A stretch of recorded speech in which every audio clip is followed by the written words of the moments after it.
제7장.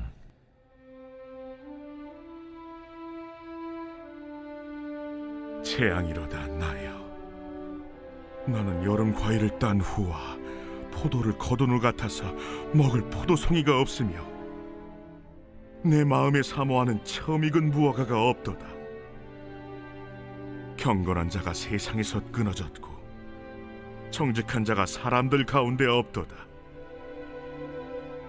무리가 다 피를 흘리려고 매복하며 각기 그물로 성질을 잡으려 하고 두 손으로 악을 부지런히 행하는도다. 그 지도자와 재판관은 뇌물을 구하며 권세자는 자기 마음의 욕심을 말하며 그들이 서로 결합하니 그들의 가장 선한 자라도 가시 같고 가장 정직한 자라도 찔레 울타리보다 더하도다. 그들의 파수꾼들의 날, 곧 그들 가운데 형벌의 날이 임하였으니 이제는 그들이 요란하리로다. 너희는 이웃을 믿지 말며 친구를 의지하지 말며 네 품에 누운 여인에게라도 내 입의 문을 지킬지어다. 아들이 아버지를 멸시하며 딸이 어머니를 대적하며 며느리가 시어머니를 대적하리니 사람의 원수가 곧 자기의 집안 사람이리로다.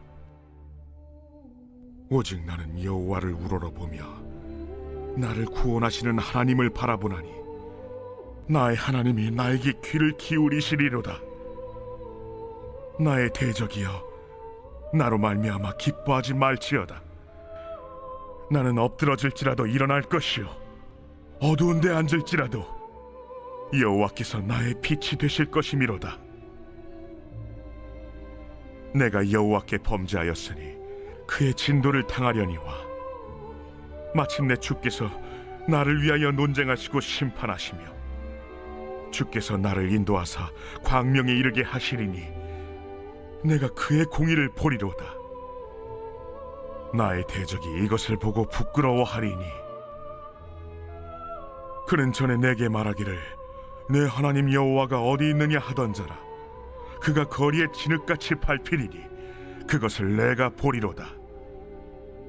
내 성벽을 건축하는 날, 곧 그날에는 지경이 넓혀질 것이라.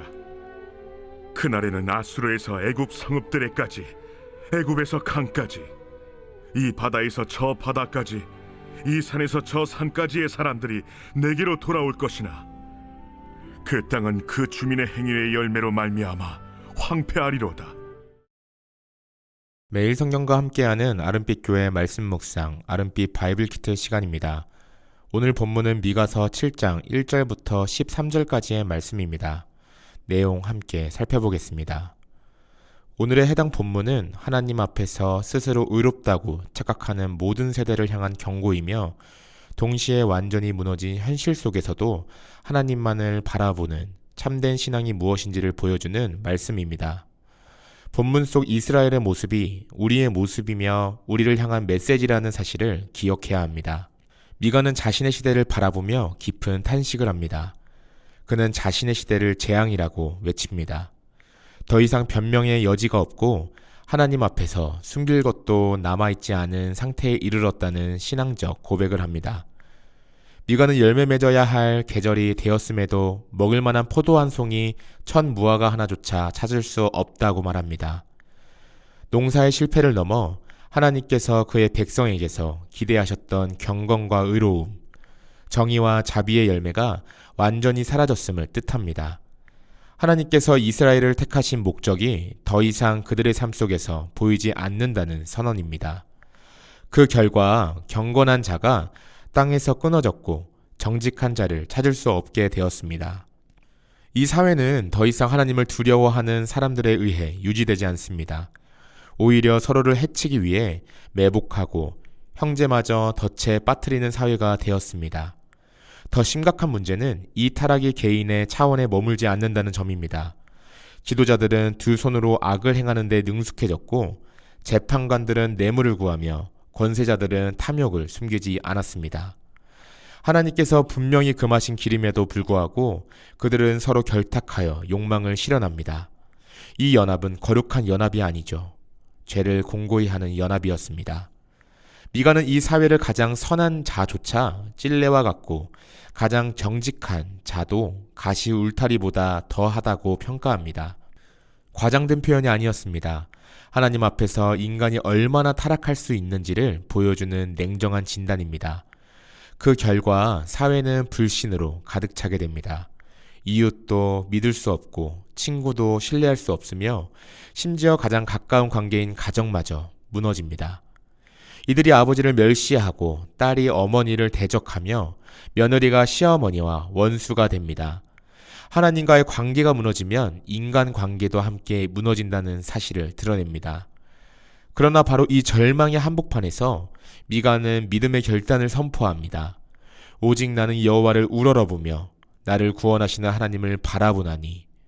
미가의 고백은 현실을 부정하는 낙관이 아니었습니다. 상황이 나아질 가능성을 보고 하나님을 신뢰한 것도 아니었습니다. 그는 인간에게 더 이상 소망이 없음을 인정했기 때문에 유일한 소망 되시는 하나님만을 바라본 것이었습니다.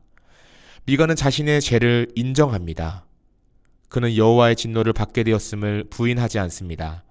그는 징계를 억울하다고 말하지 않습니다. 그러나 동시에 그는 하나님이 정의로우신 분이심을 굳게 붙듭니다. 하나님은 죄를 그냥 넘기시는 분이 아니시지만 회개하는 남은 자를 끝까지 버리시는 분도 아니십니다.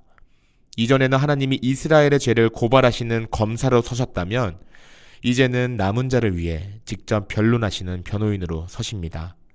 하나님은 진상을 밝히시고 남은 자를 빛 가운데로 이끄시며 당신의 의를 보고 믿게 하십니다.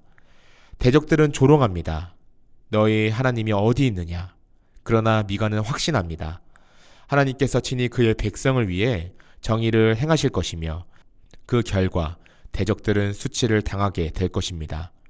미가는 대적의 파멸을 개인적 복수로 말하지 않습니다. 하나님의 공의가 반드시 실현될 것이라는 신앙적 확신이 있기 때문입니다. 이제 말씀은 시온의 회복으로 시선을 옮깁니다. 하나님께서 무너진 성벽을 다시 세우실 날이 올 것이며 그 경계는 이전보다 더 넓어질 것입니다. 사람들은 사방에서 모여들 것입니다. 아수르와 애굽에서 강에서 바다까지 산에서 산까지 하나님께로 돌아오게 될 것입니다. 범죄한 이스라엘이 진심으로 하나님께 돌이킬 때 하나님은 그들을 회복시키실 뿐 아니라 그들을 통해 열방이 돌아오게 하십니다.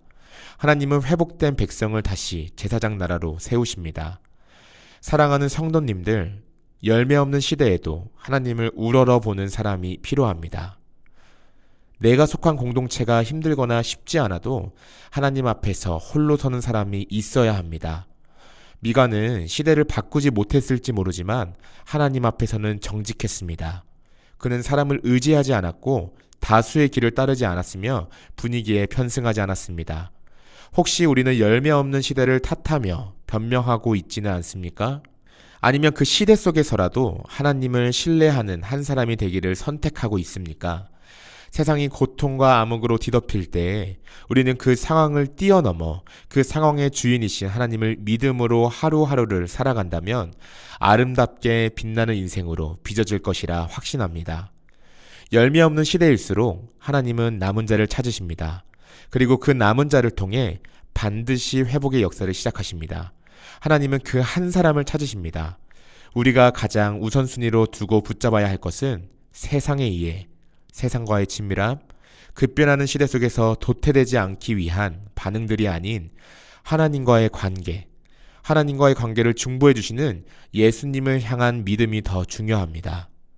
말세가 점점 가까워지면서 패역한 시대를 살고 있는 우리가 더욱 하나님을 붙드는 인생이 되기를 소망합니다. 기도하겠습니다. 하나님 아버지, 열매 없는 시대 속에서도 오직 주님만 바라보게 하여 주시옵소서. 죄와 연약함을 인정하며 회개하는 마음으로 주님의 공의와 은혜를 사모하겠습니다. 남은 자로 부르신 자리에서 끝까지 주님을 신뢰하며 살아가게 하여 주시옵소서. 예수님의 이름으로 기도드립니다. 아멘.